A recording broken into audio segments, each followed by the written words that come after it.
ध्रुव सिंह जी लखनऊ से। राधे राधे महाराज। महाराज जी आपके चरणों में कोटि कोटि प्रणाम। महाराज जी मेरे मन में एक दुविधा है। महाराज जी मनुष्य का जीवन पूर्णतः ईश्वर की इच्छा से संचालित है अथवा स्वयं मनुष्य की स्वतंत्र इच्छा से संचालित है। हाँ, मनुष्य दोनों में को एक तार्किक- स्वतंत्र कर दिया गया है। जैसे पशु पक्षी आदि जितनी भी योनि। राधे राधे महाराज। महाराज जी आपके चरणों में कोटि कोटि प्रणाम। महाराज जी मेरे मन में एक दुविधा है। महाराज जी मनुष्य का जीवन पूर्णतः ईश्वर की इच्छा से संचालित है अथवा स्वयं मनुष्य की स्वतंत्र इच्छा से संचालित है। हाँ, मनुष्य दोनों में को एक तार्किक- स्वतंत्र कर दिया गया है। जैसे पशु पक्षी आदि जितनी भी योनियां हैं, ये सब दो कर्मों से संचालित हैं, शुभ और अशुभ। उसके परिणाम स्वरूप जैसे एक कुत्ता है, खाने को भी नहीं मिलता, दरवाजे जाता है, डंडा लगता है।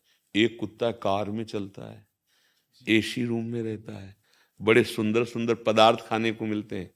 कुत्ता वो भी है। अब उसका भोग है, शुभ भोग है। शुभ भोग के अनुसार वो नया कर्म नहीं कर सकता, उसको अपने पूर्व कर्मों के अनुसार ही मिलेगा। लेकिन मनुष्य शरीर में हम नया कर्म कर सकते हैं, हम भगवत प्राप्ति कर सकते हैं। तुम्हारा क्या प्रश्न है? महाराज जी इनका है कि मनुष्य का जीवन पूर्णतः ईश्वर की इच्छा से संचालित है अथवा स्वयं मनुष्य की स्वतंत्र इच्छा से। नहीं, अभी कह रहे कि दोनों में एक तार्किक विरोध प्रतीत होता है। दोनों बातों में यदि कोई सामंजस्य है तो कहां तक और कौन प्रभावी होगा? हाँ, इसमें तुम्हें ध्यान देना है कि अभी हमारा शरीर और हमारी क्रियाएं अहंकार से चल रही हैं। भगवान के वचनों के अनुसार अहंकार विमूढ़ आत्मा कर्ता हमिति मन्यते। जब तक मेरे अंदर कर्ता भोक्ता भाव है तब तक अहंकार के द्वारा हमारा संचालन हो रहा है। और जिस दिन कर्ता भोक्ता भाव मिट गया तो ज्ञानी देखता है गुणानुगुण वर्तन्ते मनुष्या पार्थ सर्वसा। गुणों में वर्त रहे, मैं करता नहीं हूं। और भक्त भगवान को जीवन समर्पित करके देखता है कि भगवान के द्वारा मैं संचलित हो रहा हूं।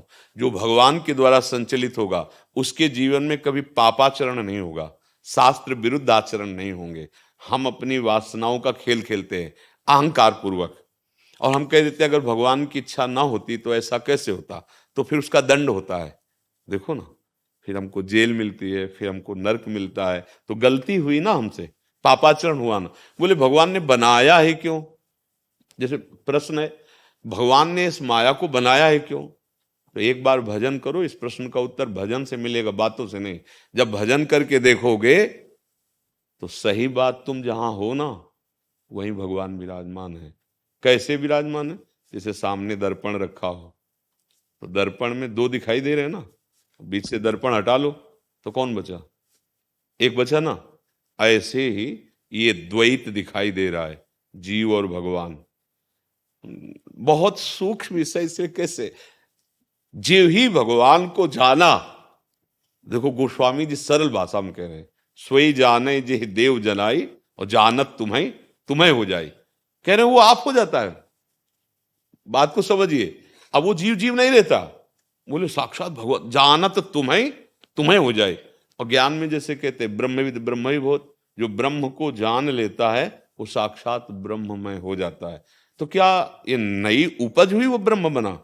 नहीं, बोले वो ब्रह्म था, ब्रह्म है, ब्रह्म रहेगा, पर वो अपने स्वरूप को भूलकर माया में लग गया। तो अभी हम स्वरूप को भूले हुए हैं, देहाभिमान से हो रहा है। अगर हम ये माने कि भगवान के द्वारा हो रहा है तो फिर पाप कर्म, ये जो अंदर से वासनाएं उठ रहे हैं, ये जो भगवद आश्रित हृदय होता है उसमें पाप नहीं होता। भगवान का शासन तब माना जाएगा आपके हृदय पर जब काम क्रोध मद मान न मोहा, लोभ न क्षोभ राग नहीं द्रोहा, जिनके कपट दंभ नहीं माया, तिनके हृदय बस हो जाओ।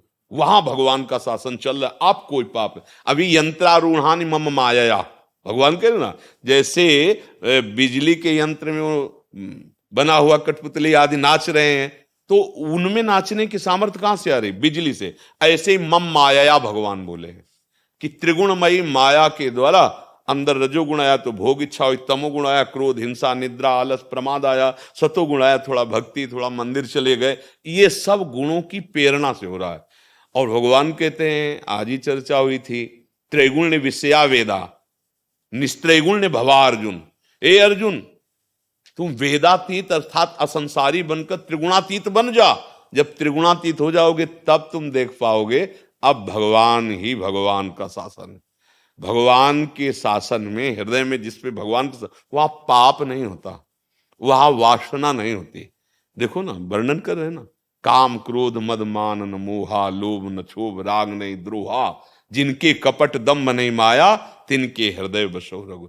अब वहां हृदय में भगवान बैठकर जैसे अर्जुन के रथ का पूरा संचालन कर रहे हैं, ऐसे भगवान उस हृदय का संचालन करने लगते हैं जो भगवान की शरण में होकर भगवान का आश्रय आत्मसमर्पण, फिर भगवान संभाल लेते हैं। अभी भला आत्मसमर्पण है, अभी तो मैंने ये किया, मैं ये करूंगा, मैं ऐसा कर सकता हूं, मैंने ये भोगा, मैं ये भोगूंगा, मैं ऐसा भोग सकता हूं। तो जानते हो, उसी को भगवान करे अहंकार विमूढ़ात्मा कर्ता हमिति मन्यते। अभी अहंकार से चल रहा है कार्यक्रम, तभी शुभ और अशुभ कर्म बन रहे हैं, तभी बार बार हमारा जन्म मरण हो रहा है। ये संस्कृति का मूल चक्र है अहंकार। जैसे ट्रैक्टर में पीछे टाली फंसाने वाला होता है ना, ऐसे ही सच्चिदानंद का जो स्वरूप है, हमारा आत्म स्वरूप, वो फंसा अहंकार करके देह भाव में। अब ये बड़ा सूक्ष्म विषय है, बिना भजन के समझ में नहीं आएगा। पर हम अगर सतमार्ग में चलना चाहते हैं तो पहले जैसे इनको बताया, पहले हम आचरणों पर नजर कर लें। सबसे पहली बात, हमारे द्वारा धर्म विरुद्ध आचरण नहीं होने चाहिए। आप देखो, क्या आपको पता नहीं कि ये पाप आचरण है? जो भी, क्या आप उनको रोक पा रहे हैं? क्या आप उनको गंदी बात मानकर, गलती मानकर आप हृदय में जल रहे हैं? नहीं, आप बहते चले जा रहे हैं। कैसे ईश्वर का शासन हो? हाँ, अब ईश्वर का शासन आपके ऊपर कर्म भुगताने के लिए लागू होगा। शुभ अशुभ कर्म करने के लिए आप स्वतंत्र हो, आप स्वतंत्र हो। आप अभी बुरा से बुरा काम कर सकते हो, अच्छा से अच्छा कर सकते हो, ये स्वतंत्रता दी गई है। पर हम लोग गलती कर लेते हैं, हम इस स्वतंत्रता का दुरुपयोग कर दिए। तो देखो, चिंता शोक भय नाना प्रकार के दुख भोग रहे हैं। अगर हम इस स्वतंत्रता को अच्छे कर्म में लगाकर, भागवतिक कर्म में लगाकर जीवन मुक्त कर ले तो परमानंद में मगन हो जाए। ये छूट दी है भगवान ने, आप कुछ भी कर सकते हो। आप पापाचरण करोगे तो अंदर से आपको पूरी सलाह पक्की मिलेगी। यहां से पैर रखो, ऐसे नांग के जाओ, कूदो, ऐसे ऐसे तिजोरी खोलना है, ऐसे। पावर कहां से मिल रहा है? वहीं से मिल रहा है, पावर तो वहीं से मिल रहा है। प्रयोग करने के लिए तुम स्वतंत्र हो, कहां प्रयोग करते हो? एक छुरी का प्रयोग करता है रोग निवारण के लिए डॉक्टर, और एक छुरी का चोर प्रयोग करता है दूसरे की हत्या करने के लिए। प्रयोग कहां करते हो, कैसा करते हो, इसमें तुम स्वतंत्र। मानव देह केवल, पशु पक्षी नहीं स्वतंत्र है। अगर वो किसी को मार भी रहा है तो प्रारब्ध के अनुसार प्रेरित होकर वैसे मार रहा है। तो अभी अगर हम कह देंगे कि आप भगवान के द्वारा शासित, भगवान के द्वारा प्रेरित, तो फिर आप पापाचरण को भगवान के ऊपर लाद देंगे?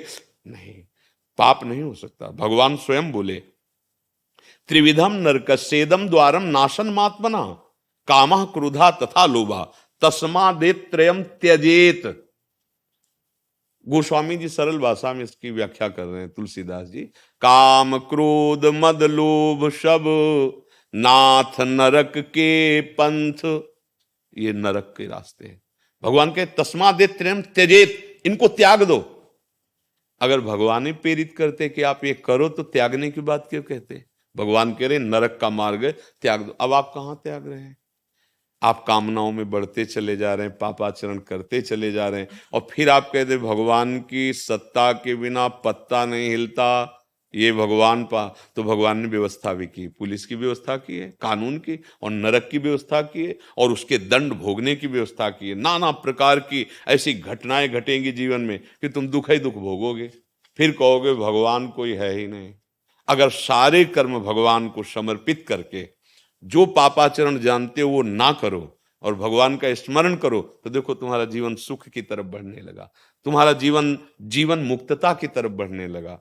तो भगवान का तभी हम मानेंगे जब आपका हृदय भगवान को आत्मसमर्पण कर चुका है और भगवान की आज्ञा के अनुसार चल रहे हो। नहीं तो अभी माया जो त्रिगुण है वो अहंकार से प्रेरित होकर के कर्म हो रहे हैं, और पुनरपि जननम पुनरपि मरणम पुनरपि जननी जठरे शयनम, ये बार बार भोगना पड़ेगा, तुम्हारी बुद्धि के निर्णय से नहीं। तस्मात् शास्त्रम प्रमाणम थे। अगर ठीक से चलोगे तो बात समझ में आ जाएगी। किसका प्रश्न था? आप बात समझ रहे हैं? हाँ।